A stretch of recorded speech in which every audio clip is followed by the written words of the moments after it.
அப்படின்றது. அது அந்த ஒர்க் ஷாப் என்னென்னா, அது ஒரு நாளில் வந்து ஒரு 1 மினிட் ஷார்ட் ஃபிலிம் நம்மளே பண்ணுறதுக்கான விஷயங்களை சொல்லிக் கொடுப்பாங்க. ஸோ அது ரொம்ப ஒரு சூப்பரான ஒரு அதுதான் டேர்னிங் பாயிண்ட் சொல்லுவேன் எனக்கு. ஆக்சுவலி வந்து ஏன்னா அவ்வளோ நாள் வந்து சினிமான்றது எங்கேயோ ஒரு ஒரு ஒரு மாதிரி ஒரு மிஸ்டிக்கலாக இருந்த ஒரு விஷயத்த, ஒரு ஒரு மிஸ்ட்ரியாக இருந்த விஷயத்த வந்து அவர் வந்து புரிய வைக்கிறது. டக்குன்னு ஒரு சிம்பிளாக, அதாவது வந்து ஒரு நிமிஷம் கதை ஒன்று யோசிச்சுட்டு வாங்க அப்படின்னு சொல்லி, அதை வந்து எப்படி ஸ்கிரிப்டாக எழுதணும் அப்படின்றத சொல்லி கொடுத்து, அப்போ அந்த ஸ்கிரிப்ட் எழுதுக்கப்புறம் அதை எப்படி ஷார்ட் டிவிஷன் பண்ணணும், அதுக்கு எப்படி ஸ்டோரி போர்ட் பண்ணணும், இதெல்லாமே வந்து ஒரு ஃபஸ்ட் ஹாஃப் ஆஃப் த டேல சொல்லி கொடுத்துருவாரு. சொல்லி கொடுத்து முடிச்சோன்னா ஆஃப்டர் லஞ்ச் வந்து ஒரு சின்ன அந்த கேம்கார்டர் ஒரு டீமுக்கும் கொடுத்து அதை நம்ம அங்கேயே ஷூட் பண்ணணும். அங்கே வந்திருக்கவங்களை வச்சே நடிக்க வச்சு சின்னதாக ஷூட் பண்ணணும். ஷூட் பண்ணி முடித்தோன்னா அங்கேயே அவர் ஒரு வேன் மாதிரி வச்சுருப்பார். அதுக்குள்ளே எடிட் மிஷின் இருக்கும்.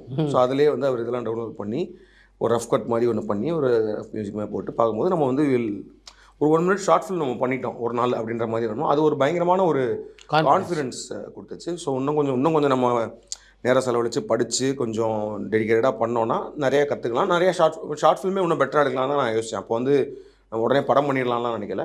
அட்லீஸ்ட் நம்ம ஷார்ட் ஃபிலிம் பெட்டராக பண்ணணும்னு சொல்லிட்டு அப்போ அவரே வந்து ஒரு 2 months கோர்ஸ் ஒன்று நடத்திட்டு இருந்தார். அது ஒன்லி ஆன் வீக்கெண்ட்ஸ் தான். வீக்கெண்ட்ஸ் அண்ட் ஏர்லி மார்னிங் இருக்கும். காலையில் 6 மணி to 8 மணி இருக்கும். அப்புறம் வீக்கெண்ட்ஸ் வந்து ஃபுல் டே இருக்கும்.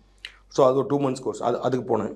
அதுக்கு போகும்போது அதில் ஒரு இதை பண்ண ஒரு பெட்டர் ஷார்ட் ஃபில்மே எப்படி பெட்டராக எடுக்கலான்ற மாதிரி ஒன்று கற்றுட்டேன். அதுக்கப்புறம் நானாகவே எடுக்க ஆரம்பித்தேன். சின்ன ஃப்ரெண்ட்ஸை வச்சு வீக்கெண்ட் அப்படி இப்போ யூஎஸ் போயிருந்தப்போ அங்கேயும் 2 ஷார்ட் ஃபிலிம் எடுத்தேன். அதெல்லாம் பண்ணும்போது ஒரு ஷார்ட் ஃபிலிம் நீங்களே கேமராமேன் போல இருக்கு. எல்லாமே கேமரா நான் தான் எடிட்டும் பண்ணுவேன். அப்புறம் வேண்டிய அந்த காப்பிரைட் ஃப்ரீ மியூசிக்லாம் போட்டு சவுண்ட் எஃபெக்ட்ஸ்லாம் ஆட் பண்ணி full right from beginning to end வந்து அது அந்த மாதிரி ஒரு 14 ஷார்ட் ஃபிலிம் பண்ணேன்.